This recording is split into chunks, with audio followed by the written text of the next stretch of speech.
You know what I'm nuts about? Fall. It's my favorite season and has my favorite holiday and brings out the best ingredient on earth. Pumpkin. So imagine how happy I was when Pro Flowers sponsored us and sent us a fall bouquet bursting with the colors I love so much this time of year. The flowers are beautiful, they smell great, and I know from experience they're gonna last a long time. Their best-selling cinnamon cider roses are a great option for a birthday, an anniversary, or any fall occasion, or go with one of the more classic ones like 100 autumn blooms or a dozen autumn roses. Seriously. Stop what you're doing and send a set to your mom or partner. They'll love them. And if you don't have anyone to send them to, let's be crazy this week. Look up a nursing home in your area and send them there with a note asking the receptionist to give it to a resident who doesn't get a lot of visitors. I'm going to do this. And I'm going to send mine to the Cypress at Golden Gate because, man, let's be better to each other.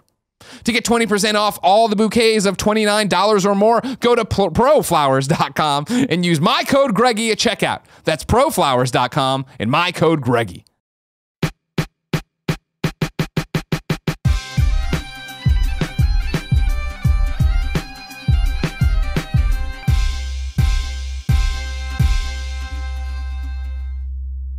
Snowbike Mike, what do you got? All right, guys. Well, I have a fun one sticking with this. I've been reading Bleacher Report, of course, keeping up with my sports news. And they had a great article recently about people sneaking into sporting events, entertainment events, anything. So they chronicled 3 guys' stories. One guy sneaking into Game 7 of the Warriors, Cleveland Cavaliers, here in Oakland. Beautiful story, very cool. He made his own media badge, walked right in. Yeah. Second guy bought a $4,000 ticket for the Conor McGregor fight, somehow made his way into the front row with LeBron James and stuff. Wow. Good for him. Final one was just a guy sneaking into the Yankee Stadium to watch a game. So it got me thinking, man, that's so cool, making press passes, acting with confidence like you own the place and walking in. And it got me thinking, you know, I've done a couple of those before, so I wanted to ask you guys before I start telling tales, have you snuck into any sporting events or entertainment concerts maybe that you had a good story from? I love you guys. I'm leaving. Oh. Bye, Sam. Love you. Bye. Bye, Tim. Man. See, that you hit the nail on the head with the first part of it where you're saying coming in with confidence. Yes. Bye. Yeah, I'll see you tomorrow. Love you. Go get Mike. Exactly. And it happens for me all the time at Comic-Con. Not so much, I guess, nowadays, but back in the mid-tier days, right, when I was, like, still wanting to go to every party, but not having invites to any of them or whatever, where I was like, now I just want to go to bed when I'm at Comic-Con. But, like, then it would just be the thing of showing up and, like, I would always tell people who'd be walking with me, I'm like, because, like, it's always somebody new. Like, when we'd first start going to stuff, it would be Tim or Kevin who would fuck it up, right? Where they'd be like, somebody would ask them a question, be like, where are you going? What are you doing? Like, oh, I thought, and I'm like, no, you say, I'm going to this to do this. I need to go. Excuse me. And that's what I do at Comic-Con all the time when event staff tries to stop you or whatever, because they're not there to make, no one wants to be a hero. It's cheap shooter. Exactly. I'm like, I have to do this. Get some money. Have to fucking go over here and I'm hosting this panel. That's the other thing too. Panel doors always like, oh yeah, well I'm here as media or I'm on this panel or whatever. People are like, oh, just come on in. You know what I mean? You just say the right thing, you can get in. I don't think I've ever done it where I've never had a ticket or anything like that. That's crazy. I give mad props to that. Some mad Photoshop skills. Yeah, exactly. Yeah. Which I don't have. No.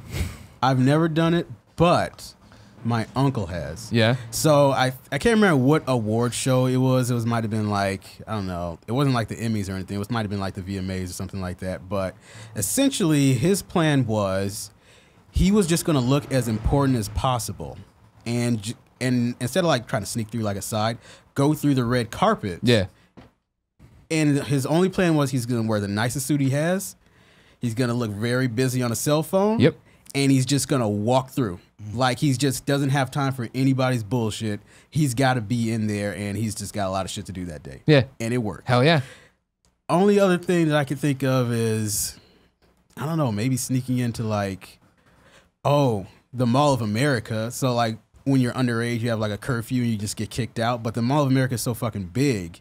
They don't pay enough security people to like, one, monitor all of the entrances. Sure. And also to even give a fuck if you like run away from them. So like sometimes we'll get caught and then they'll just escort us out and we'll just go right back in. Yeah. Or we'll just start like just paying the most fun was we would play like hide and seek with the security guards they don't know they're playing hide and seek, Sure. but we do. So we would go in, we would hide in like Macy's, and they'll see us, and we'll just run out, and then we'll go through like the food court, or in the middle of the Mall of America, there's an amusement park, and we'll just slide in there, and we're lost to the sea because like there's just a bunch of kids and family members, so like we're in there. But that's like the only thing. I didn't really seeing like a legit security guard, and you got to like see like how am I gonna like scope this out, like Metal Gear Solid style. I'm not down for that shit. Yeah.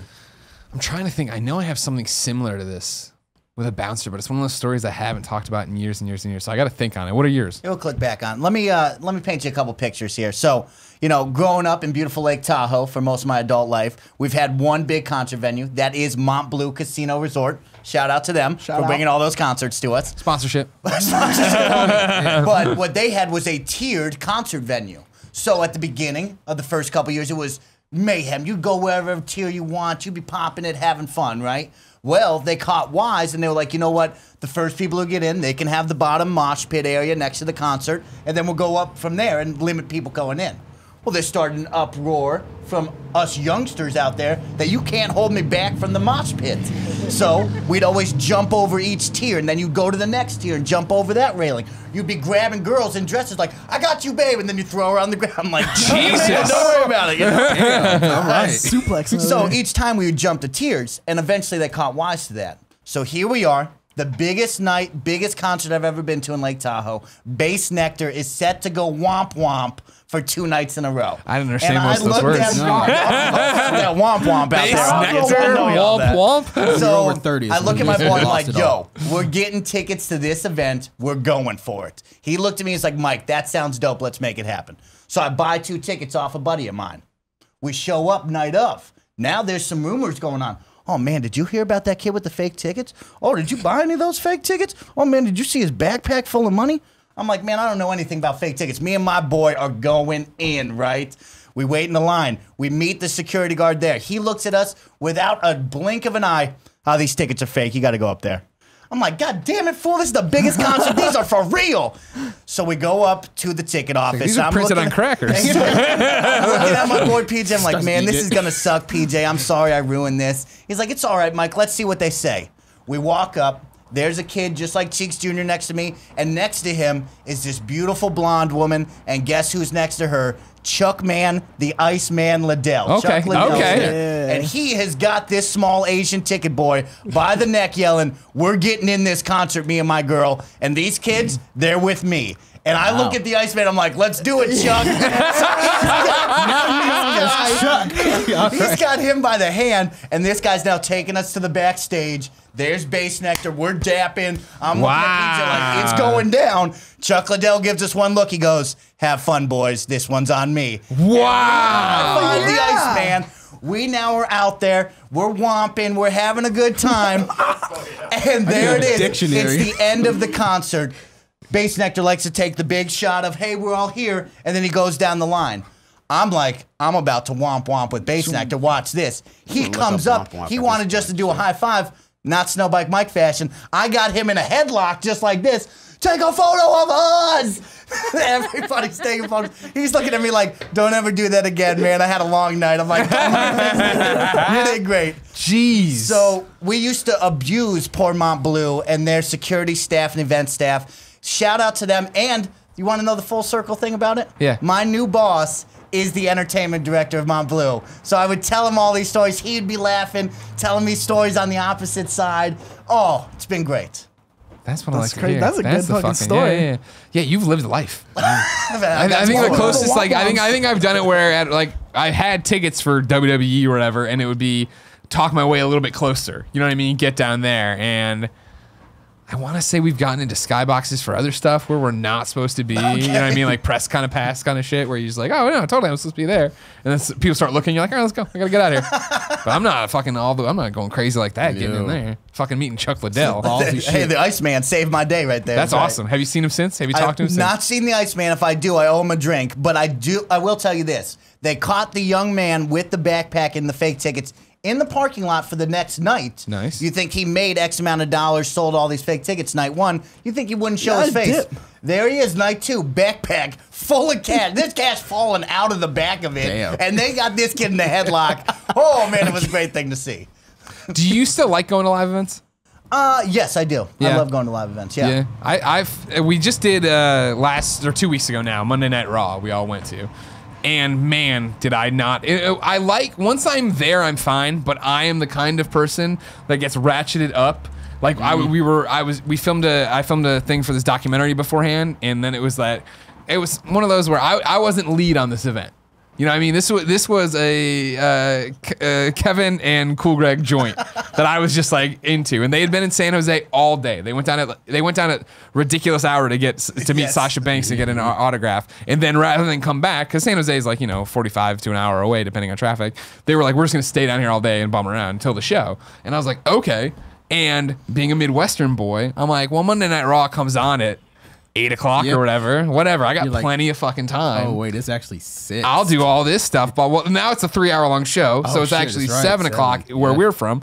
But here, like finally, I had this whole day booked, and it was supposed to end at like 4 for me. And Cool Greg finally texts, like, all right, man, so tickets are at will call in your name. The doors are at 3:30, pre-shows at 4:30, the curtains it starts at 5. And I was like, well, fuck, dude, I got this thing till at least 4. Like, I'll be there when I can be there. And then it dawned on me, and I texted him back, and I was like, is my ticket in my name, or are all the tickets in my name? And he's like, they're all in your name. And so immediately I was like, fuck. And so I did the thing, got on the road. Like, as I'm packing up, Nick's like, are you okay? And I'm like, I'm fucking late. This is happening. They left it all in my name. I don't want to let everybody down. And he looks at me. He's like, oh, dude, you can totally get to San Jose in an hour. And I'm like, dude, it's 4:30 right now. And it was on Monday. I'm like, there's no fucking way. And I got out there, and sure enough, I got there so late. And then it's like, where do you park? And you park there. And it's not even just that one event, right? Because again, once we were inside, it was fine. But it was like when I went with Marty and a whole bunch of people to see Taylor Swift, it was the same thing too. Of like, all right, we're going to Santa Clara. I'm gonna give myself so much time. And we got there and we ate some food. And then as we got there, it was the thing. Oh, here's a good sneaking in story. We're going and we're getting closer, and it's that thing of like, man, this is taking longer. Oh, there's this police holdup thing over here. Fuck, I'm getting tweets from other people that I know that are there of like, where are you guys? Like, it's on. Like, she's not out yet, but like her second opening act seems like they're about to wrap up, and it's like, fuck. And as we start getting closer, again, I'm just stupid, and not only do I not drive anymore, it's been years since I was going to Bears games and WWE events and driving. So like, as I start pulling up, it's like lot D or gold lot and all this shit, and I was like, fuck, I have no parking pass, and I've never driven the 49ers stadium. I've only gone via train, and so it's like we're still a ways away from the front door. And so finally I was like, fuck it, whatever, we're late, we have no time. Bye, Andy. We're gonna get over there, and I'll pony up the whatever 150. I'm gonna get my head running numbers. 150 for gold, 250, whatever the fuck it's gonna be there. I've got like a minivan I've rented with all these people in it. Like, we gotta get them there. I'm gonna miss Taylor Swift. And I drive up to like as close as I can. It's like gold, platinum, premium, whatever this way. I'm like, all right, I take the left, and there's a lady. I'm like, where do I pay? She's like, just keep going and you'll run into it. So we're driving, winding, and we finally come down, and there's the security tent here and the dudes. And I pull up, and the guy comes over, and he's just like, hey. And we're like, hey, like, sorry, we know we're here for the thing, and I'll pay you what. And he's like, how did you get here? And I'm like, oh, we drove, and the lady said, and I'm like, why? And he's like, you're technically not supposed to be able to get here. He's like, this isn't like a parking lot anymore. This is like where all security and event staff is parking and shit. And I was like, oh. And I'm like, he's like full on. I don't think he's a cop, but he had a badge of some kind and like a hat and like whatever. Security. Exactly. Maybe it was like top-notch security. Yeah. And he was just, and I'm like, well, like, I don't suppose you just look the other way and let me park here. And he's like, well, I mean, I don't run the parking lot, so technically. And I was like, thanks. We're doing this. Swung it in, parked, went, came out, never had to pay a dime, was right up there and did it. Nice. And like literally got there and got to our seats as she started. However, because I was late, didn't get to the merch booth. Always regret that. Always regret that. Similar to the WWE thing, didn't get to the merch booth. You know what I mean? I know I fucked up. And this is the problem. Now I find myself, and I went to this Michelle Branch concert, realization of a dream, going to see Michelle Branch. Terrible venue. Fucking way too crowded and hot. Awful. I didn't want to get there 4 hours before to see fucking Michelle Branch. Side note, had seen Vanessa Carlton with Gia Tap Harris months before. That was a lovely event. There weren't that many people there. I got to sit. It was great. But now it's just a thing, and I'm like, am I just over live events? Do I not want to go to live events? Because I just don't want to deal with any of the bullshit anymore. Yeah. I haven't liked a live event since birth. I hate people. Like just crowds. Like I'm really into personal space. That was the biggest shock coming to the Bay Area. It's not that crowded, right? Yeah. And at first BART experience, I'm like, The walls are closing in. oh, I'm like chest to chest with people. Like I'm getting real intimate, and I'm like, I do not A's like game? this, and it's hot. Yeah. Go to an A's game on Bart. Oh man, any type of event, and SF has events fucking every like 3 days, or just in the Bay Area in general. So like just going back and forth. BART just sucks, actually. Yeah, that's 100% correct. Yeah. Yeah, fuck BART. Bart sucking. Yeah. Yeah. Terrible. And there's no solution, right? Because somebody who rode Muni for so much, Muni is always just like, why isn't everything underground? Because I've been on the Muni where it pulls up and just stops and lays on the horn because there's a car double parked. And you're like, what the serious? fuck? You know what I Thought mean? this was a good Yeah, idea. This is like, oh, this elevated rail system is great and stuff like that. San Francisco's transportation's terrible. No shit. See, yes and no is the thing, right? Where I feel like, yeah, it's bad because we use it all and we know how much it sucks, but it's like, for 90% of the country, it's better than anything anybody else has, which is weird, right? Like, don't get me wrong, New York kicks the shit out of it. The subway's great. But it's that thing of like, in Chicago, like the L, like, that's not a great solution either. I would prefer the L over anything related to Bay Area transit. Sure. It's all just a nightmare. Just sucks. So like, I guess I was reading like NASA, there were like NASA engineers that designed BART, so there are no redundancies except for like a couple. And so like for them, like if there's a failure, then you just got to shut shit down. Yeah. And so like, you know, last week, I think there was a dog on the tracks and there was a system-wide delay. And I was like, oh, well, I guess I'll work from home today. Yeah. But like, it's just, they should be embarrassed. I agree with that 100%. No, It's it's just- 100% they should be It's embarrassed. fucking garbage. No, I agree. The fact that it doesn't run 24 hours too. Sure. Yeah. Also stupid. Shutting yeah. down at 12:05. Track maintenance. Felt bad the other day, walking through my neighborhood.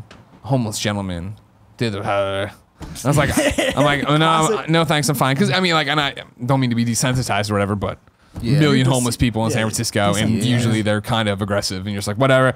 And, you know, like, I what? followed. I'm like, yeah, oh man, I think I talked about this on one of the shows recently or whatever. Like last week. Where a couple, a while ago now though, a homeless guy went up to raise on me or whatever. Where I was walking, he's stumbling, he was way too close to this woman coming at me, and I was just coming around the corner of the corner shop.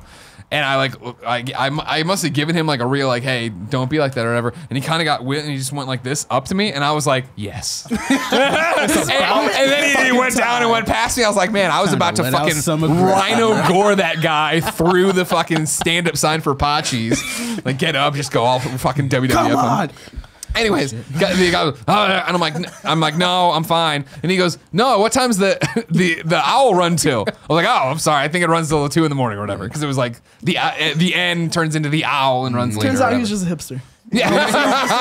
Hey, a couple of times I don't know. Yeah. And sometimes it's just like, do you like at Whole Foods? They have like weird, like dingy looking uniforms. Sure. And I'm just like, do you work here or are you just crazy? He was crazy. He Oh, was actually- okay. That don't tell me next 2 time. days ago, just being followed by security. They're like, he's hostile, and he's like, snapping. She's like, call the cops. And I was like, oh, okay, he doesn't work here. Just barking Yeah. at people. Yeah. Oh, I've seen that. Yeah. No, that's not I've the seen way you people want just to like digging into the earth. Yeah. Sure. Yeah. There's a lot of schizophrenic. Lots of schizophrenic. Well, I mean, that's the problem with the homeless problem, right? Is that it's not.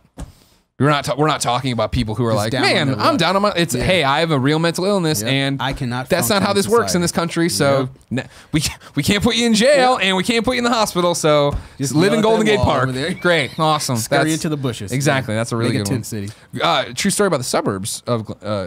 I think I don't want to dime out Glen Ellen, my hometown or whatever, but and I think it was, but I can't be sure. I'm pretty sure it was. Meth That like epidemic. when one or two homeless people would come around Glen Ellen. It was a suburb of Chicago. I don't want to dime out the good people of the Glen Ellen PD. But I remember hearing the story as a kid that the cops would come and get him and put him in and then just drive him across the town line and let him out. Yeah, like, all right, What just- happens because you I've don't heard know where to that, put them. yeah. yeah. It's fucked up, man. It is. We got a lot of things to fix in this country. We do. Let's fix it on this 1 hour podcast. No, that's not going to happen. My topic. Thanks for watching, everybody. Click here to subscribe. Click here to see a playlist of other videos. Click here to go to our Patreon page. And click here to go to the Vortex of Darkness. I don't know what it is.